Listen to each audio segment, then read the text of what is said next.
What's up? I'm Troubleshoot. In this quick video, I'll be showing you how to set up a Gitea server, which is essentially your own private GitHub platform. Everything from the website to the repository management and everything else. You get huge control, much like you would if you were running GitHub yourself. So, why exactly would you want to do something like this when GitHub already exists? Well, if you don't already know, there's thousands of little quirks with GitHub that really get people going, such as you can access deleted and private repository data on GitHub as long as you forked a project and that original project is public. And of course, you happen to know the URL that you need to go to. That is incredibly scary because, well, if you happen to leak some important keys or anything like that, well, even after deleting them, they're still accessible as long as you have a link. That is by GitHub's design. You could completely mitigate this if you're working on private projects either locally on your own computer or collaboratively through your own private server, and that's what we're solving here with Gitea, which is a completely free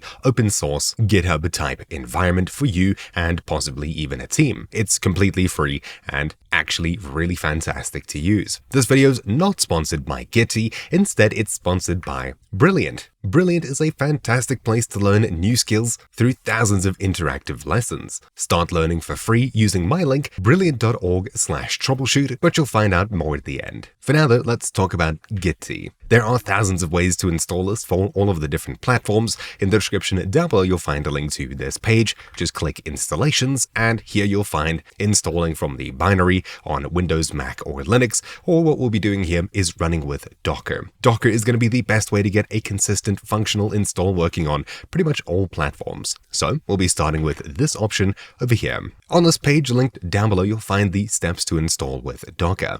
I'm using Windows 11, but of course it's going to work on Mac or Linux as long as you have Docker installed. Whether you're using Docker Desktop or of course just Docker under WSL, you'll find a guide linked down below on how to set up Docker on your system. If we scroll down here, there's a couple of different ways that we can get it going. The first option over here is by using a Docker Compose file. Simply by running one command, we can start multiple different Docker containers, including the server and the database required to get this thing working. We'll go through the easiest setup now. We'll start by making a new directory where we'll get this all set up. Usually we'll be doing this out of our /opt folder. So we'll be heading into opt and we'll be creating a new folder called Gitea as such, or of course you can call it whatever you want, changing into it. If for some reason you're getting permission issues, just use chown -r, your username and the username group. For me it's just techno, followed by the directory which is just dot in my case. We can create our Docker Compose file to get our project working properly. So you can use any text editor such as Vim, Nano, etc. I'll just use Nano for simplicity's sake, and we'll create Docker Compose.yml. Inside of here, we'll be copying and pasting this entire first block over here, the basic setup as such. With this, we can now change our external ports if you wish to get this pointing somewhere else, but the default of 3000 and 222 is probably good enough. 222 is the port that we can connect to our Gitea server using SSH, and 3000 is the web interface. The only thing we want to change is this Gitea/Gitea@ version to pick the correct version that we'll be using. Here they just mention you can use latest to get the latest version, or we can specify a version number. For me, I'll just use latest as that's fine. Scrolling down, we can change the ports. I've touched on that. And at the very bottom over here, we can choose different databases. The first is MySQL, and the second is Postgres. I'd be using Postgres instead of SQL, just out of personal preference. All we need to do is add these new green lines over here. So we'll copy these and paste them just under the environment over here. We also need to get rid of the plus at the very beginning as such. Now, I'd recommend you change your Gitea password over here for your database. Make sure it's something secure. Just for an example, I'll make it this. Then, scrolling down further, we need to add all of these to the very end of the file, which is actually all of this here at the very end. And of course, we'll also need to change the password of our Postgres or database server to match the password we have set above, which is just this in my case. It's the middle option here, and it's the last option under the Gitea database settings up here. Once we have everything set up, we can Ctrl-S to save, Ctrl-X to close, At the very bottom, if you'd like to store all of your data inside of a specific volume, if you're going to be using Docker volumes, you can specify it here, but for me, saving it into the Gitea folder is good enough. And over here, we'll learn how to start up the actual project, which is just docker compose up-d. But docker space compose is the new way of doing it as such.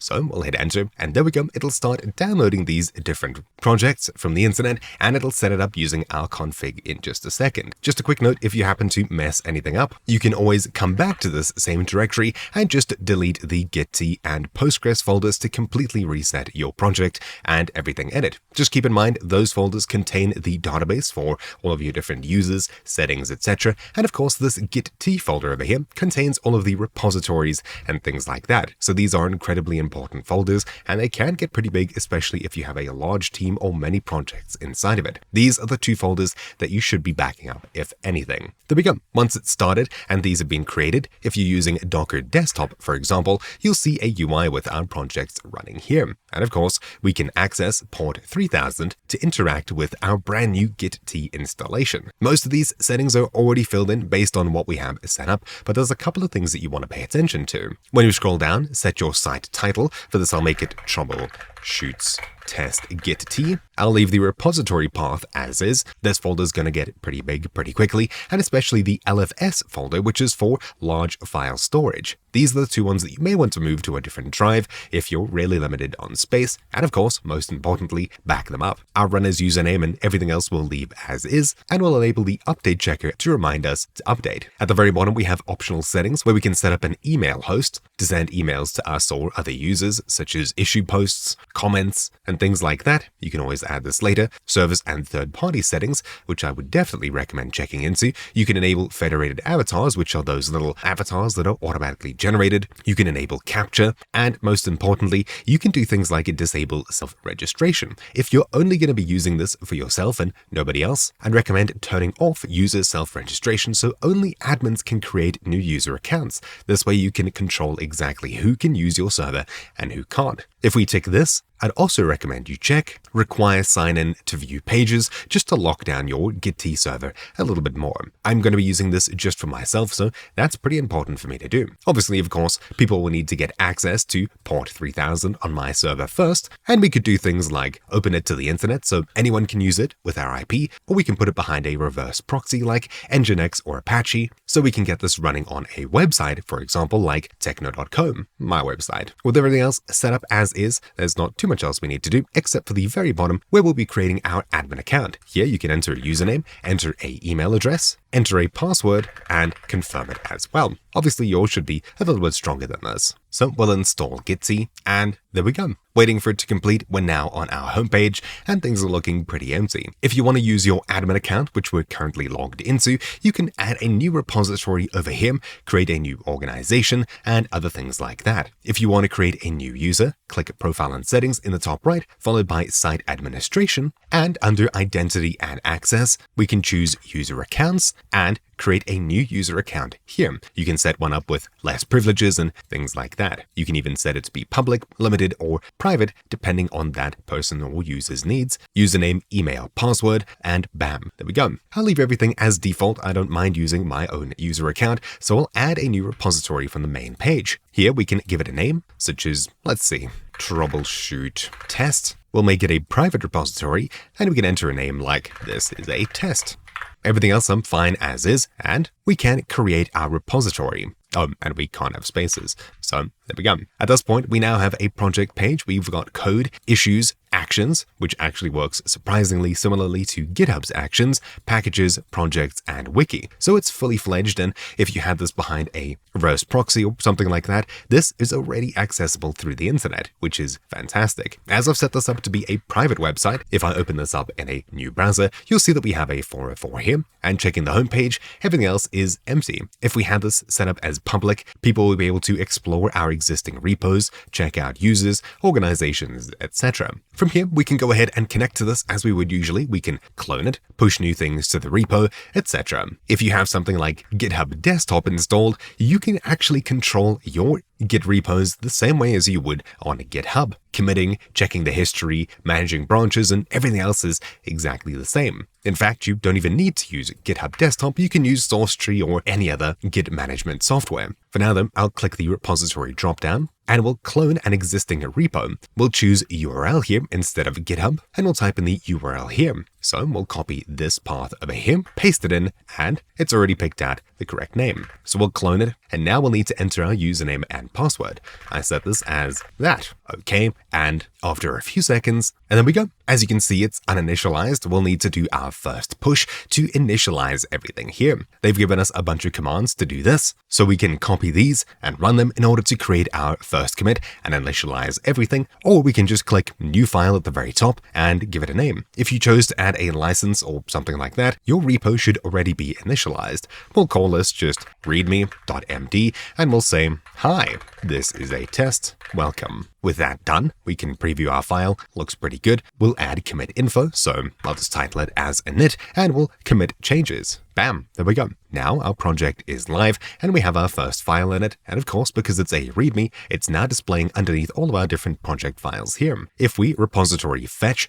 on our GitHub desktop, everything should be initialized, and of course, all of the files should now be populated in our local folder. Here's the README, and that's that. This should work pretty much functionally identically to GitHub or any other Git server. So if we go ahead and make local changes like make a new file such as test and give it some text, save, close, we can now push this to our server. So test file, commit, and push to origin. Just like that. Once it's sent to our server, we can refresh on the website and bam, there we go. We now have 2 commits. We can check the commit history. We can check out our new files, check the blame for them, check the history, etc. It's fully functional GitHub, essentially. That's great, but we have an issue. Issues, create new issue. There's a typo. You should fix that. Create issue, and there we go. Now we can manage issues, and of course, if you had email notifications set up, you can subscribe or unsubscribe over here. Fantastic. And with that, we've now got our own server set up, but what happens if you already have an existing project that you want to pull from GitHub, for example? Well, over here I have technode.tcht, which is tc.ht, my personal website for scripts and things like that. And if we say we want to host this on our own website instead of GitHub, well, we can actually take everything that exists on GitHub, commits and everything, and pull them into a repository on our Gitea server. So let's go ahead and do that. If we click plus for the new repository over here, we can then choose Migrate Repository at the very top. We can then choose to bring it from GitHub or other sources, and we'll need to enter the URL to clone it from. So mine is just github.com, technoco, technode.tcht. Then we'll need an access token, which allows this program to access our account on the GitHub server and pull all of the information relating to this, tokens and other same things that may be added to your project for the build workflow and stuff like that. We can pull everything across in one go. In order to make one, you'll need to click this little question mark icon here, which will tell you about your personal access tokens. If you scroll down, you'll see how to create a fine-grained personal access token, which is what we'll be using here. Verify your email. In the upper right corner of any page on GitHub, click your profile, then settings, developer settings, and personal access tokens. So on GitHub, our picture, settings, followed by developer settings at the bottom over here, then personal access tokens, followed by fine-grained tokens over here. Then we'll click generate new token in the top right, followed by giving it a name like, let's see, Gitea. Expiration, I only need 7 days, but you can set this up to last for pretty much forever and constantly have this Gitea server mirror GitHub. In case your project is taken down, something happens to it, etc. You'll have a clone of everything we have here, as well as, if you wish, continuous clones into the future whenever anything changes, new commits are pushed, etc. So you can have a backup of everything on GitHub, which is actually fantastic. I'll leave it at 7 days as I just want a once-off clone.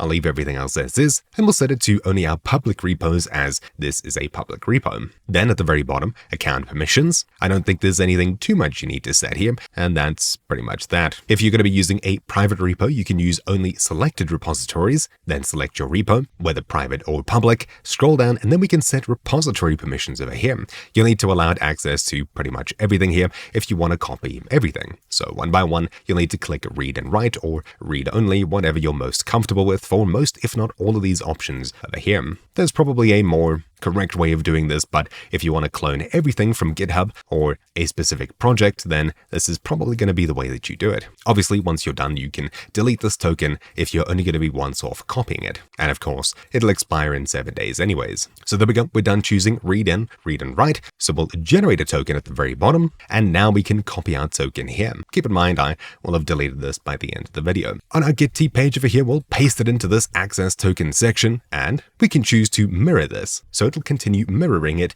into the future if you wish. We can choose yes for now, and it'll always be a pretty much carbon copy of what's on GitHub. Or we can choose to use our access token and migrate specific items such as labels, issues, pull requests, releases, and milestones.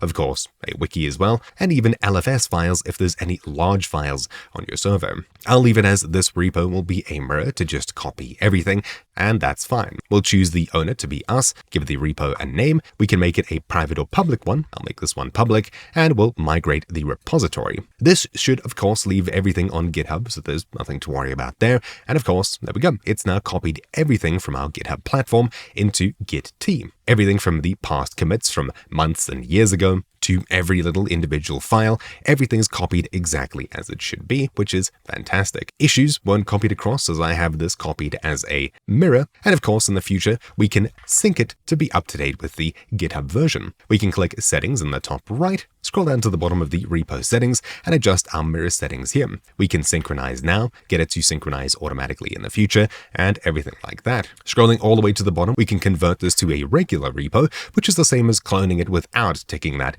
mirror option. Once we type in the name, it's now a normal repo and it won't be syncing with the copy on GitHub. Now you can make your own changes here as if this is your new GitHub server, and even if you wanted to, you could delete your project on GitHub too, as you've now migrated everything you need to your local folder. Of course, to use this in something like GitHub Desktop, we'll copy the URL over here. Once again, add, clone repository, paste it in, and after giving it a different name, we can clone it, and of course, everything's set up as you expect. So that's that. You now know how to set up your own Gitea server and get it working with new repos or even existing repos, pulling everything across. It's a fantastic and super powerful tool, and I haven't even touched on the things like the actions over here, which is actually fantastic. GitHub allows you to do things like automatically build every time there's a new release, and of course that's no different here with Gitea. If you click actions followed by see the quick start guide, you'll learn all about it, such as enabling actions in the options, creating a new worker or runner, and at the very bottom creating our first action, which fires up a new Docker container, the runner, and prepares everything for our project. That's a little bit at the scope of this video. If you'd like to learn how to do that, let me know down below and I'll probably get across to it. But for now, we've learned a huge amount about Gitea and of course GitHub. And if you want to learn even more to enrich yourself further, well, check out today's sponsor, Brilliant. I've always found learning math and other complex topics through interaction to be the best way of learning. Brilliant agrees, and they focus on making learning fun. Brilliant is where you learn by doing, and with thousands of interactive lessons in math, data analysis, programming, AI, you can learn tons. Each lesson is filled to the brim with hands-on problem solving, as playing around with problems is proven to be 6 times more effective than learning through watching lectures. The lessons on Brilliant are created by award-winning teachers, researchers, and professionals from MIT, Caltech, Google, Microsoft, etc. Building critical thinking skills makes you become a better thinker. You've just learned about setting up your own Git server using Gitea, and you're obviously interested in coding. If you want to further your skills, check out Brilliant's Thinking in Code course to get familiar with Python and learn the essentials from loops and variables to nesting, control flow, conditionals, and further developing your mind to think like a professional programmer, all from a strong foundation. All it takes is having a little bit of fun with Brilliant on your phone or your computer. You can start off with a 10-minute daily routine, as that's infinitely more productive than scrolling YouTube, for example. To try everything Brilliant has to offer for free for 30 full days, visit brilliant.org/troubleshoot, the link down here, or click the link in the description. And if you choose to continue, you'll get 20% off your annual subscription as well. Thank you to Brilliant for sponsoring this video. Hopefully you found it interesting. This is a project I'll definitely be putting lots of time into, as it's a fantastic perfect way to host a private server for projects that you may not want prying eyes to get to on the internet, especially when worrying things like this are discovered. Anyways, hopefully you found this video useful. Thank you for watching. My name's been Troubleshoot, and I'll see you all next time. Ciao.